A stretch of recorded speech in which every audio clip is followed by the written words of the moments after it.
Before we begin free thinking, we would like to say that in our opinion, it is not suitable for children or for those of you who may have a nervous disposition.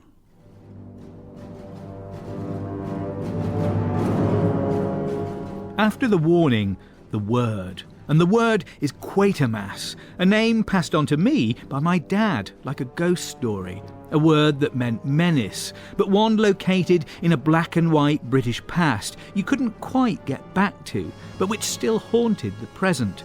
There was imagery that went with it too, something bubbling inside a gasometer, a man's skin blistered with alien growth, the devil or something like it, rising from the London underground.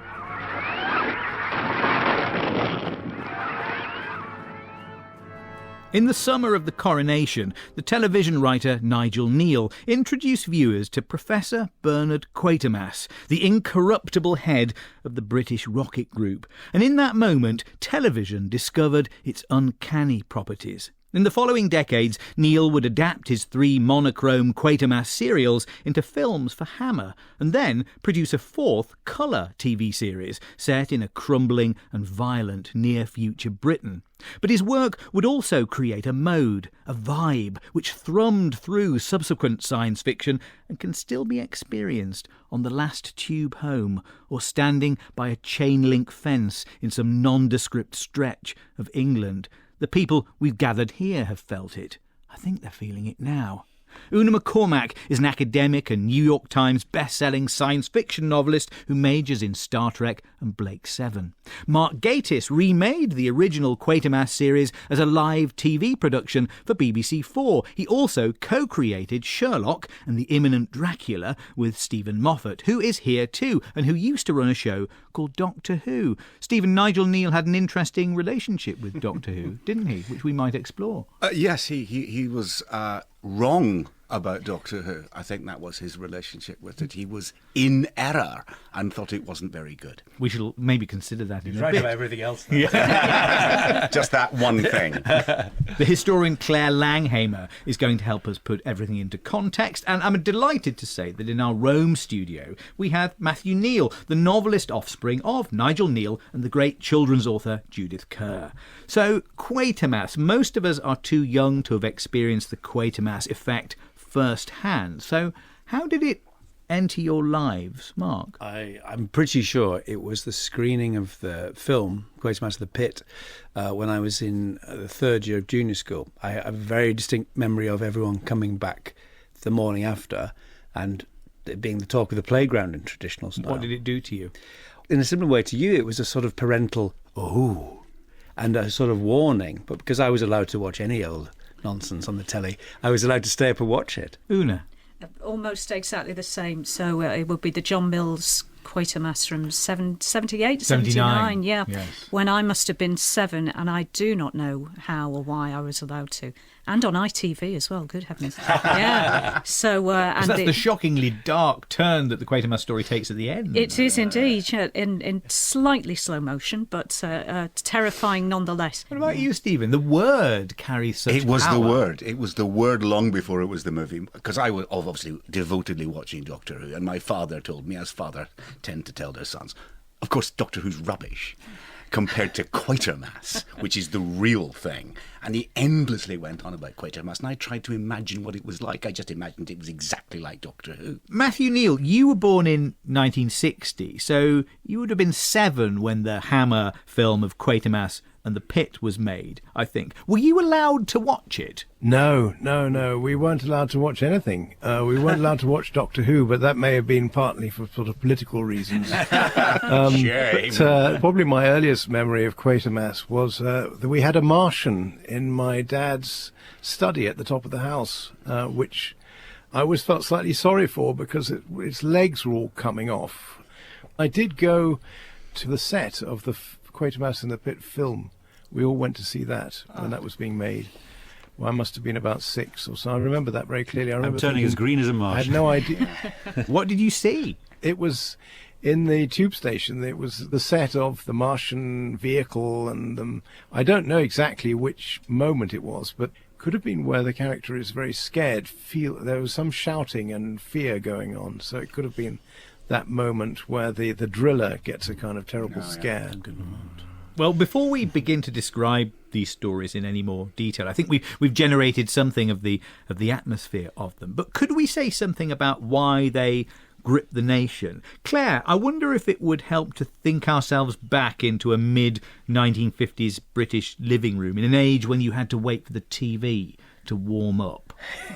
I mean, watching TV in 1953 was a very different thing to watching TV today on a massive screen. I mean, you're talking about quite small screens that have to be concentrated on, that you need quiet really in the room to actually pay attention to, but screens that kind of everybody is watching because it's an exciting new thing, really.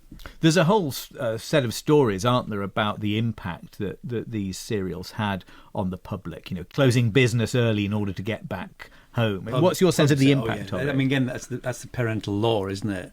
That pubs emptied and stuff like that, which is obviously absolutely true. I think the thing you've got to remember, though, I think it's definitely the pit which makes the big difference, because the actual amount, is the third story, the amount of homes which even had sets was so small that I think the Quatermass Experiment did make an extraordinary impact, but not to an enormous group of people. It was a cultural thing as much as a sort of demographic thing. But I think by the time we get to the Quatermass in the Pit, which is 58, 59, it's a lot more people have got it, and therefore the impact is really tremendous. So in a way, the progress of these three serials tell us something about how television became a mass medium in that late 50s period. I guess so. I mean, it's to some degree, as Mark is suggesting, that the impact of Quatermass and the Pit is backdated onto the previous two, because that's the one everyone talks about. When they talk about Quatermass, they never say he was always somebody else. They never say that. This continuing character who's played by more or less anybody. More or less anyone plays it, but they never talk about that. But Stephen, you say nobody talks about all the different Quatermasses. Let us do that now. Yeah. Bernard Quatermass, this part played by many actors, it didn't really seem to matter that much that the part was passed from Reginald Tate to John Robinson, a rather obscure actor, to Andre Morell, a star actor, really, at the end of the 50s. Brian Donlevy and Andrew Keir in the films. John Mills, Una has mentioned, who played him at the end of the 70s, and then Jason Fleming played him for you, Mark, in in the early years of this century. For you, Mark. He played him for you. Yes. Well. Yes, it's all my idea now. It's very flattering. So why doesn't it matter? I think that's very interesting, that people often talk about Quatermass reboots and stuff like that, and I find that very interesting. That to me, Quatermass is Nigel Kneale. It's not a franchise. I just don't see how that's part of the equation. And the character, which he's a troubled man with a kind face. That's a wonderful bit in Quatermass too. You have a kind face, she says, and he's a widower. There's a few things, but it's clearly he's able to be projected onto lots of different actors. And it doesn't matter, because what drives it is the story, is the imagination of Nigel Kneale. But it's an odd thing when you go and look at the Quatermass Experiment and you realise what and indeed the first two. He's a disgraced rocket scientist. He's not the protector of the Earth that we come to think of him as. What he is a man who nearly wiped out the Earth and then launched a rocket that killed everybody in it. He has very bad luck. So by the time Quatermass in the Pit comes around and he's actually saying, I have some experience in this area, no one puts their hand up and says, yeah, you get everybody killed, Bernard. That's why you're rubbish. We're going to get that Doctor Who off the telly. That's why is he really that's why then, he keeps changing his face. Is he really then a character, Una? Is he perhaps more of an attitude or a moral position than a man with a backstory? He's there to be the unheeded expert, isn't he? I think very contemporary, isn't it? So he's there to offer expertise that the more corruptible government people and civil servants and all these slightly dodgy types are not going to pay attention to. There's this Cassandra voice. And, yes. Yeah. So he's an attitude then, Claire? He is. I mean, but the point about him being an expert, like the post-war is a period where experts are kind of being taken seriously, but also they're not unquestionably. So some of the episodes where there are kind of ordinary people, and the ordinary people are all an embodiment of kind of goodness, but they're a little bit kind of emotional, can't quite deal with what they're encountering. He's the voice of reason coming in and explaining stuff to them. There's a wonderful bit in his introduction to the script of The Experiment in which Nigel Kneale says 1953 was an overconfident year. I wonder, Matthew, is Quatermass your father's voice as well? I think perhaps to an extent. I mean, he was a great believer in science, and he saw that there was a lot to be made out of ghosts and the occult and all of this, but I don't think he really believed it very much. He just saw he could get some really good stories out of it. But was there any kind of common ground in their sensibility, Nigel Kneale and Bernard Quatermass? Yes, I would say so. I think maybe my father could be a bit more difficult than Bernard Quatermass. That's interesting, because Quatermass is not the most easygoing of guys, is he really? And he nearly wiped out the earth. So if your dad is more difficult. I think also the 50s were the best time for him, really, because that was his sweet moment where he was trying all these things, and it was like everything he wanted to do was somehow possible. By the time I came along, it was all much more difficult. Well, we have three principal Quatermass stories to talk about. We can speak about them as separate works, but I think that we'll find our thoughts and feelings about the TV versions and the film adaptations all mixing together rather promiscuously. But let's start with the Quatermass Experiment, the first one, 1953, and Britain is sending rockets into space. But only one astronaut returns from this mission in a rather strange condition. For illustration, there isn't too much to choose from here, because the original serial wasn't preserved in its entirety. But here is Quatermass questioning the only survivor of the British space mission, Victor Carroon. What was that last thing Reichenheim said just now? Oh, my German's not very good. I think it was, Warum soll man sich den Sorgen machen? Auf dieser Welt. So he got that. Oder in der nicht. I didn't know he spoke German. Neither did I. Ask him a technical question on the rocket. How is the gimbal system decontrolled? Wie kann man das Gimbal-System von der automatischen Schaltung loslösen? Durch Ausschaltung des automatischen Servomotors von den Schiebeachten. Complete answer. Ask him his name. Ihr Name ist... Dr. Ludwig. Germans really need a word for gimbal system. That's gimbal system. That's just slack. That was Reginald Tate we heard as Quatermass there, and Duncan Lamont as Carroon, except he gives another name there, Una. What's happening to Victor Carroon in the Quatermass Experiment? You've got a kind of gestalt entity going on there, haven't you, I think? So, I can't tell you how it thrills me to hear you use that expression. Gestalt entity, I'll say it again. So we're finding that one form has returned, but perhaps more than one consciousness has returned inside the body of Victor Carroon. I just want to give a little shout out for the names of things like Carroon and Roney. They're just, I don't know where they were found, what phone book was being used, but they're just this edge of fantastical, aren't they? Like Quatermass. Like Quatermass, indeed, just this edge of grad grind. So yes, you have these multiple consciousness. I can't say it now. Inside this single body. And it's extremely creepy. Brilliant. And this is now a kind of common trope of science fiction, but it must have been, in that moment, really something very new for that audience. Well, it's common to say that Kneale just created these great big ideas, but he absolutely did. I mean, the idea of the ancient invasion, the sort of conspiracy invasion, and the sort of body horror of the first one. I mean, that's just such a simple, clever and terrifying idea. Mark mentioned Kneale's idea that 1953 was an overconfident year, Claire. Maybe we've got an example of that here, because we have these British astronauts going up from a launch site in Australia. Had the conquest of Everest made us feel that we could do anything, do you think, in that moment? I think it had. I mean, there's a lot of confidence, but there's also a lot of anxiety and there's a lot of fear. And I think this programme kind of combines those two. Because, it's a year after atomic bomb tests down in Western Australia. So there's that sense of science offering real potential to make things both better and worse. And what about what Quatermass is doing with the grammar of television? There's not much of this original series left. 2 episodes are extant, Una. But there's something that, when you watch those, you enter this world, this now rather forgotten and mysterious world of the 1950s TV studio, and you are in a ruined house that's also clearly a studio. It's got a wonderfully kind of disorienting quality to it. And watching those two, the two that we have, it's like some sort of Knealean ghostly emanation, isn't it? You kind of, you watch those episodes and they feel like you're watching, to jump ahead, that something like The Wild Hunt, calling back to this era where we, like you said, we're all gathered in a darkened room with a lamp on watching these strange images. And we almost can't conjure that up now. Television is something that happens in widescreen at a distance while we look at the phone, while we take lots of other things in. And yet these images would have pulled us into a kind of intimacy. And instead of a lovely domestic feeling, fear opens up from the corner of the room. Television at that time was absolutely static. It was people in the corner of rooms not saying very interesting things. And then suddenly you hit this television programme that's like a movie. Now, all right, it's struggling a bit in the Quatermass Experiment, the ones we've seen, but it's still nonetheless trying to make a movie. By the time you get to Quatermass and the Pit, it is simply extraordinary. I don't know how they did that then.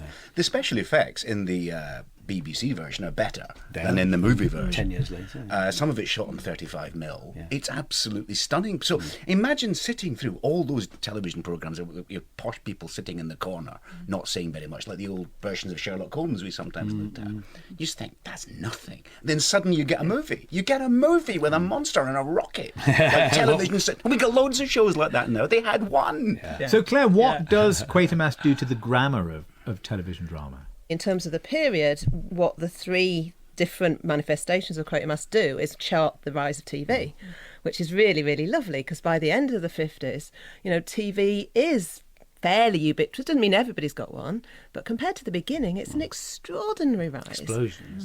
It really is. And kind of having that sense of something that many, if not most of those people who own a telly want to watch at the same time, knowing that it is live at the point at which they're watching it. People in the 50s were very worried about the decline of community, but actually what's happening is a creation of a different kind of community. Yeah. But what's so exciting about it as well is that somehow the medium is the message here. We've got something, television isn't something friendly anymore. It's binding those people together, but it's also like a home invasion. This signal is reaching in to your living room and it's there in front of you as though you are wearing the optical encephalograph that Bernard Quatermass sticks on his head in Quatermass and the Pit and is allowed to see visions of the Martian deep past. Only you're a genius. It's science fiction written by an angry pessimist, which is also quite it's not normally like that. Other science fiction is normally kind of popular science fiction. Like Doctor Who is optimistic. Star Trek is terribly optimistic. Quatermass's people are fundamentally awful and will tear each other apart, probably by next Wednesday, for a variety of reasons. Let's move on to Quatermass 2. Here we've got an industrial setting. This is the one with the gasometers, and inside these an alien slime is seething, nurtured by a zombified human workforce who live in a company town in a place called Winnerden Flats. May I introduce... Oh, you probably know his name. He's a columnist, Mr. Hugh Conrad. Oh, aye. Right in our paper. Hey, Ernie, look who's here. Well, the fact of the matter is that I'm planning a new series of articles on what it's really like to work in a big modern industrial plant. You want us to tell you about it? I do. It's terrific, that's what it is. The best jobs a man could ask for. Do you know what they pay here to unskilled men? Ernie! Haven't you noticed these? Ah, to the devil with them. Oh, don't stir. Listen, mister, we're construction workers. We're helping to build that place, but we've little enough idea how it functions. That's left to the zombies. Zombies? Men with special duties. Why are they called zombies? It's a nickname. They get special privileges. Free living quarters inside the plant. Free board, free uniform. Oh, that's an old labour dispute that was all hammered out months ago. They're maintenance men, permanent. And we hate their guts. They act as if they were sending us all to Coventry all the time. They don't talk to you? Never. That was John Robinson's Quatermass and Roger Delgado's reporter Hugh Conrad quizzing the locals in Quatermass 2 from 1955. I am fascinated by this company town in Quatermass 2. The zombified humans are the slaves of the boiling alien sludge inside the tanks, but the really scary people are the ones who aren't zombified, just the people who've accepted the terms and conditions of working for this clearly very sinister and unethical company. It's terribly familiar. Present day could be remade right now. Well, I mean, in contrast to only a couple of years before, 1955 was a different England, different Britain. The bomb sites are being cleared. new towns are rising up. I was brought up in Newtown, post-war Newtown. Lots of gasometers, faceless things. And this sort of slightly blank corporate New Britain is on the rise. And he was, I suppose, immediately suspicious of that, wasn't he? Claire. Absolutely. And I think also the other thing that's really striking that I really like in it is trade unionism. Because, you know, the zombies are unionised. Yeah, and it's just beautiful. And it sits alongside all those other films. I mean, thinking of something like I'm All Right, Jack, but that kind of sense of trade unionism as absolutely normal in this period. And a way that people would make claims. So, you know, when the workers are trying to push their way into the plant, the bloke uses his, I'm a trade union official, I need to investigate. And it's like, there. And I just love that. And he gets put in the pipe. He does. So there is a lesson there too. Yeah. There is this sense, though, of some kind of shift in British society being observed, isn't there, Una? We meet a tramp at one point in the television version of this story who complains about the prefab town that sprung up here, and the people in it too. The people who were in the village that was there before the town, sometimes they gave him a chicken. But the new people don't do that. Oh, it's all passing, isn't it? You know, it's all better under the poor laws and with the workhouse. And instead we've got these company men giving us their favours and so on. These little sort of working class voices, however rather trained, are they're particularly enjoyable, I think. Particularly enjoyable in this one. The chap who's going on, oh, it's a government town now. It's a government town. But he's really beautiful. He says, I used to court a girl from Widderton Flats. Yes. I love that. It's exactly what you're talking about, the little human moments. Yeah, and exactly what's lost. It's like something out of a Jack Rosenthal script or something. There's an agency there and a life that's disappearing, that's being smoothed away, that these company or these organisation men or trade union men are making disappear. All those rough edges. And life on the sidelines is disappearing, I think. It's a kindness, isn't it? Because that scene in the pub where they're celebrating the silver wedding anniversary, I think it is, isn't it? There's a lovingness about the way that is being represented. Yeah, exactly. And it's the way that it slides from what could be an Ealing comedy into something darker, much darker, but grounded in that small realism, I think. So, Matthew, we've got an idea about a suspicion of modernity, perhaps, thrashing away inside some of these stories. What was your father's attitude to the idea of change generally? I mean, how conservative or not was he? He got more and more conservative with age, as people often do, but I don't think he was scientifically conservative. I mean, he wasn't conservative in terms of science. He was happy with the idea of things moving on. I think you have, all we've been talking about really, you have to very much see where he came from. The Isle of Man is a very different place from England, and it very much affected his view of everything. I mean, a lot of the names, you were talking about names, a lot of the names, he sneaks in a lot of strange Manx names into his So plays. Caroon would be one of those, do you think? It sounds very Manx to me, yes. But also, the Isle of Man is a very personable place. People talk to each other a lot. It's a whole different thing. A lot of the strangeness of the world we've been describing and in southern England was probably his reaction to it, because this was a foreign place to him. And he was very suspicious throughout his life of posh southern English, because they were an alien species to him and rather chilly and unfriendly and dangerous. He never really quite got along with the idea of posh southern English. He was a Manxman to his heart, really. When we think about the canon of television writers, we might think of Jack Rosenthal, you've mentioned already, Una. We might think of Dennis Potter. But Nigel Kneale is sort of in a separate category. Now, I wonder whether that's because of his association with genre work. I've always thought so. I wrote to BAFTA twice about 2000 about the absolutely obvious, outrageous omission of Nigel Kneale from any kind of honour in that way. And I got a very nice reply from a sort of, I forgot who it was now, whoever was in charge at the time, a slight mea culpa going, oh God, yes. And then, unfortunately, it was too late because he passed away. But there's a suspicion. It exists to this day, really. Even though genre is incredibly, more popular than it's ever been. I'm always banging on about this, really, but the real cult stuff these days is kitchen sink drama or anything like it. Cult is so mainstream. It's all the top 20 movies. It's huge. This is Free Thinking on BBC Radio 3 and BBC Sounds with me, Matthew Sweet. Think of this programme as a 5 million-year-old space capsule containing the presences of Mark Gatiss, Claire Langhamer, Matthew Kneale, Una McCormack and Stephen Moffat. And if you excavate a bit further on our programme website, you'll find loads of science fiction, from Ursula Le Guin to H.G. Wells. Now, I want to talk about the public in Kneale's work and their role in the Quatermass stories. And I think we can do that with a clip from Quatermass and the Pit, a story about strange skulls and some withered alien husks excavated from beneath a London tube station, but also one that tells us what the public think of this story. Now, you're going to watch the digging party at work. What do you think about this business, the missing link? Missing link? Oh, I don't know. It's all right if they want it. And what do you think? Oh, I like it. You like it? The missing link? Yeah. And you, madam. Now, do you think it's right that the building work should be held up on this site? Until they get them monkeys' bones up? Yes, I do. But they ought to be let, you know. Thank you. I think they should just get on with it. That's what it sounds like to me. Vox Pops about the Knightsbridge Ape Men. I'm slightly surprised that Dick Emery isn't the fourth one in that. But Kneale, they're not exactly warm towards the great British public, I would say, Una. Oh, let's give him credit, though.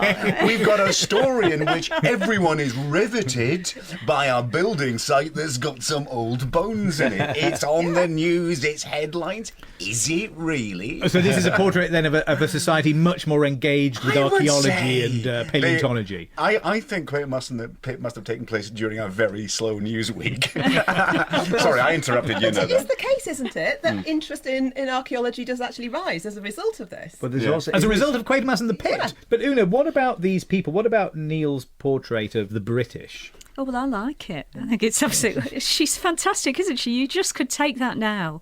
And you could see that on Twitter scrolling past and her becoming legendary, retweet after retweet. The setting of Quatermass and the Pit is very interesting and seems very distant because we're in Knightsbridge and yet there are these dilapidated houses with working class occupants. It's a merged London, isn't it? It's a London where we can have a crater left over from the war, something appearing, a name like Knightsbridge we recognise, but that these voices can come, these working class voices can be there for him to riff off, but to use as this device that is giving a groundedness to the terror, to the horror. And one of the things he uses those voices for is to introduce the idea of the occult into the story, because it's the woman who lives in the house near the site who's reading tea leaves in a haunted house. It's that culture that brings the supernatural elements into the story. I think it's no accident this is the most famous one. I think it's where everything comes together. Casting of Andre Morel, the production values are really astonishing, but also it's the central idea is an absolute stroke of genius. He brings together in one script all these wonderful ideas that, maybe if the devil looks like this in different cultures, it's because it's based on a collective folk memory of a real thing. Everything about it is so resonant, and it's a really brilliant piece of work. Brilliant way to popularise archaeology by saying you might find a spaceship. that was the subtext. That's the thing. And the story's leading you one way. You're going spaceship. Oh no, hang on a minute. Devil. No, hang on a minute. Occult. Oh no, hang on a minute. Martians. You're kind of always being whiplashed to and fro. And the occult was big at this moment, wasn't it, Claire? Thanks to that diabolical writer, Dennis Wheatley. Yes, people don't lose that interest in the spiritual, in other ways of knowing in the post-war period. And again, it's one of the contradictions of the 40s and 50s. And on the one hand, you've got the rise of science and scientific inquiry, but on the other hand, you've got people wanting their own ways and it's of a rise the world. Of complex science that your average punter is going to go, well, that doesn't make a blind bit of sense. That sounds like absolute nonsense to me. So the science is becoming mystical to the ordinary person. It's too complex now. It's not a litmus test or dunk something in, some acid. The science is becoming complicated and therefore not understandable. Exactly. I listened to a thing on the radio this morning about there's literally a quantum leap has occurred in terms of computer technology. An equation which would take a computer 10,000 years, this is absolutely true unless I was dreaming it, is now accomplished in 3 seconds by this new thing. And of course, and yet we are side by side with flat earthers, people who genuinely believe it in a way that they didn't in the 50s, when it was just a bit of fun. So it's a strange thing, and it interestingly throw that forward to the final Quatermass, in which society is breaking down. There's a very memorable scene where there are sort of street hawkers, and they are sort of selling spells, and it all seems perfectly plausible to me that's what would happen if, this time next year. That's where we'll be. What was your father's attitude to such things, Matthew? He didn't believe in them himself, but he came from the Isle of Man, where the occult was very big, and I went there once to do some research for a novel, and people would talk about ghosts on their street almost like as they did with their neighbours. They knew all the ghosts, all number 25 and number 26, and my grandmother was I think her mother was involved in sort of rudimentary everyday spells to protect the cat or to protect the crops or whatever. It really was barely Christian to an extent. All this stuff existed alongside Christianity. It was almost like a kind of insurance system. So he had no trouble seeing that it would be an interesting element to put him alongside the science. Is Quatermass's method of reasoning, Stephen, a little bit magical? He does seem to be able to work out extraordinary things from very limited bits of evidence. I feel that could be a criticism you could apply to a number of popular characters. His main skill is being right. Yeah. I don't know, it's a fascinating thing. I was just thinking when we're talking about that, and I hate to use the word Brexit, but I will, but not to discuss the rights and wrongs of it. But if you think about Quatermass and the Pit and what it's about, which is kind of about how we all like fighting. That's what it's about. It's about how we all like fighting. And I was thinking this the other day. In what way? Well, if you think about, again, I won't get into a discussion of Brexit at all, but we're also incredibly angry on both sides, saying unreasonable, terrible things to each other on a subject which none of us cared about 38 seconds ago. Yeah. How the hell did we get so angry about Europe? We don't care. We ran towards the barricades and started shooting before we decided which side we were on. That's the story of Quatermass and the Pit. It's we've got this big bit of anger in us, and Quatermass is a victim of it. Is this the wild hunt? Well, it is. It's always the wild hunt. Yeah. We should explain what this means in the Quatermass context, though, because Quatermass discovers that human evolution has been influenced by the Martians, and we all carry something of that Martian past inside us.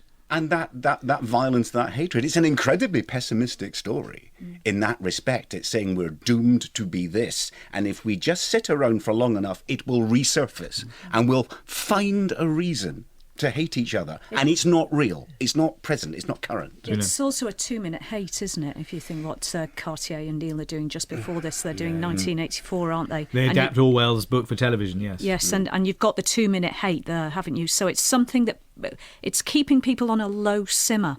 And then you kind of whip it up into this frenzy, and it performs this social function of keeping them sort of at boiling point, whether it's nationalism or Brexit or whatever. But I think Nigel Kneale is even more pessimistic than Orwell, because he's actually saying, no, that's built in. Yeah, he's saying it's encoded. You leave us in a warm room long enough, we'll start a fight. Exactly that. What are we doing at the moment except having a fight because we need one? Yeah, exactly. What else are we doing? Yeah. Matthew Kneale. I think it's also very much the context of the time. This was just a few years after the war, and my mum had escaped from Nazi Germany by a day. Really, it was very close. So this is really looking at purifying of the race, and I think he was very much thinking of what the events that had just happened 10, 15 years before when he was thinking of that. It was the idea of people killing each other to achieve some kind of strange purity as they see it.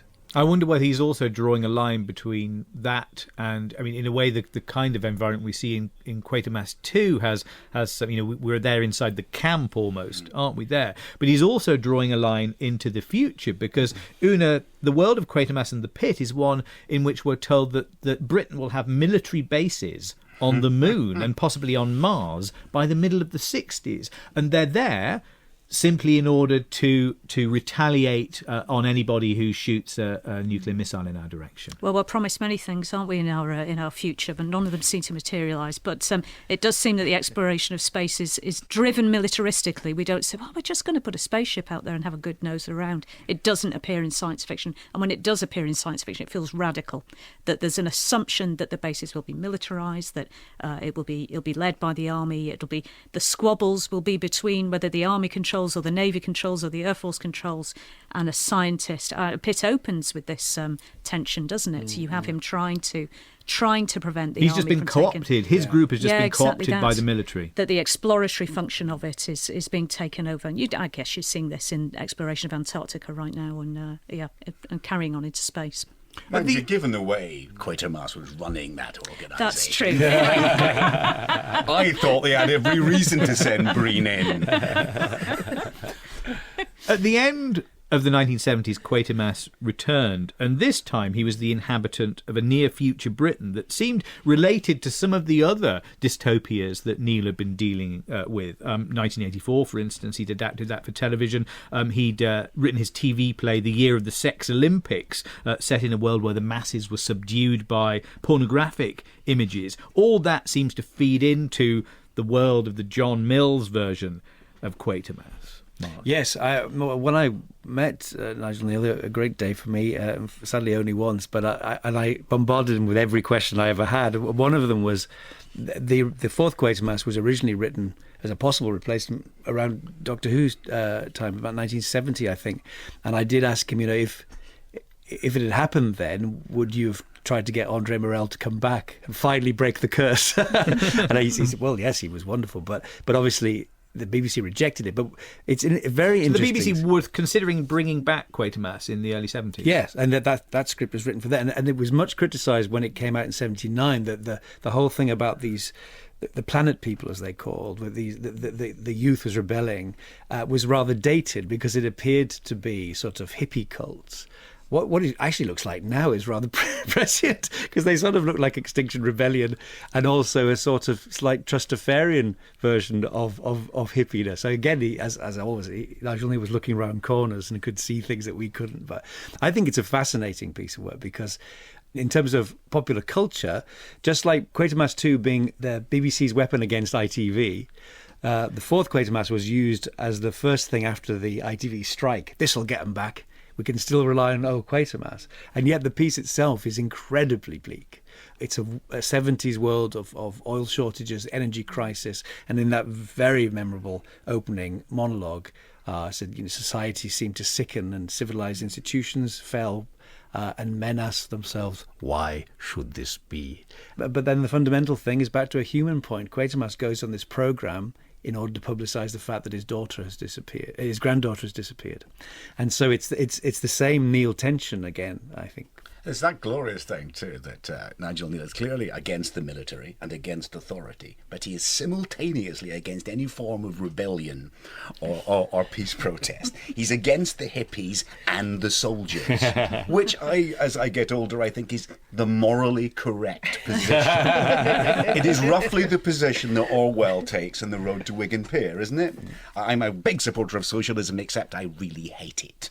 I hate them. Yeah, it's them. Definitely. And which makes a natural connection between Nigel Kneale and Orwell. A kind of dyspepsia. He's a hang 'em and flog 'em socialist. Which is Matthew Kneale, that's your daddy's talking about. Sorry, I shouldn't have said it. Well, it sounds there's an element of truth there. Yes. No, he started off very much as a Manx socialist, and I think he ended up as a strong conservative. So, yeah, no, there's definitely an element of truth about that. Can we address his legacy? How does Kneale's work haunt subsequent science fiction, Una? Oh, what? Haunt is probably too kind of tepid a word, isn't it? Yeah. I was at FantasyCon last weekend and I popped into the dealer's room, as you do at the start, and I saw half a dozen £25 hardback books of essays on Nigel Kneale, and I thought that there was nobody there. I'll pop back in the morning, all gone. Mm-hmm. So certainly within that community of writers of horror science fiction, Kneale is foundational, absolutely. And the influences, though, you see it on later programmes like Stephen Volk and Ghostwatch obviously comes to mind. In terms of general public, well, again, anecdotal evidence, sitting on the train prepping for this. I'm listening to the excellent Bergcast podcast with my laptop open. Which is a podcast about Quatermass that we could direct our listeners towards. Very much. Woman comes up, taps me on the shoulder, moment of terror, obviously, and says, I was watching that in 1955. Absolutely terrified me. I still remember it now, 50 odd years on. So in cultural memory, very much still there. And in terms of people who write horror, science fiction, weird, very much still there. What about you two? I'm looking at Mark and Stephen. Where on your body is the scar that Nigel Kneale has given you? Do you know what we haven't said enough? We've said lots of things about him and what he's like, and unforgivable things in front of his son, I'm sorry. But we haven't actually said how good he is. Yeah. I mean, he's unbelievably expert. The writing is superlative. You could pretty much pick up the script for Quatermass and the Pit and make it right now and set it in the modern day. It would be quite easy to do. It's utterly brilliant. Also, if you compare Quatermass and the Pit as the TV show, the 6-part version, with the Hammer film that he also wrote, which is also outstanding, he tells the same story, seemingly at the same pace, but doesn't seem to leave anything out. He's such an expert compression. His skill is extraordinary. Now, there's quite a lot of science fiction that you can see, dare I say, that isn't at that level. Just by writing it so brilliant and finding a way to bolt it to the modern day. Say, this is not an irrelevant thing where people in silver uniforms salute each other on a spaceship, which I love, but it's not that. It is set in your town, round your corner. It is relevant to you. His expertise is extraordinary. Yeah, I mean, well, as Una says, it's foundational is a great word for it. I mean, I know he was a huge admirer of H.G. Wells, and I think he's absolutely at that level. He's a real prophet, and therefore without honour in his own country. But his imagination is absolutely shining and really extraordinary. But as Stephen says, it's also the economy of language, the turn of phrase. I mean, that wonderful series Beasts, which was the first thing of his which I really saw after seeing The Pit on TV, is just replete with these brilliant pieces of country lore, and that famous bit in the episode Baby when they find the preserved thing in the wall, and the old builder says, "Thing like that, it'd have been suckled." I mean, it still makes my hair stand on it. What a perfect piece of writing. And so all those things coming together, I think he really is one of the giants. And hearing, I think it's really brought home, just hearing the clips now without any kind of visual material in front, you hear just how good that dialogue is. And what it's doing, it's conjuring worlds. That lines like that, they are conjuring something in the imagination that perhaps the television images that they're able to produce aren't necessarily entirely able to deliver. I think they do brilliantly in Pitt in particular, but underpinning it is this strength of language that's simultaneously contemporary and something much more dated, a little bit pre-time. But I think there's also that absolute respect for television, because in the 50s there's this mixture of people who are in television but actually would rather not be. Yes. And people who absolutely love the genre and really see it as something that is transformative. And I think that respect is a legacy as well, isn't it? It is, and it makes you believe what is being produced. Yeah. Matthew Kneale, I'm going to give the last word to you, because that is your dad that they're talking about. Exactly. He was my dad, and I remember him mostly as somebody who taught me an enormous amount about writing. And we used to watch television programmes all the time, and he'd dissect them ruthlessly and say, that makes no sense. That he was very, very proud of his ability to understand the structure of a piece, and he was very good at the structure. And I learned a huge amount. I learned you can't get away with things if they don't make perfect sense, if you haven't thought them through. That's a lesson I've never forgotten.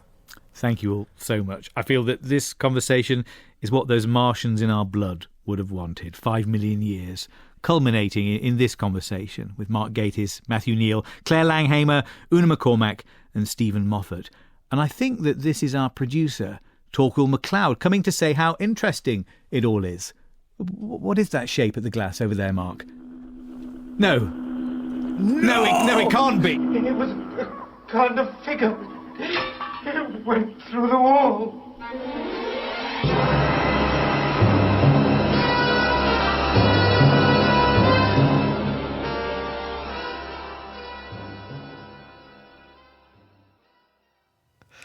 Tonight's Free Thinking was presented by Matthew Sweet.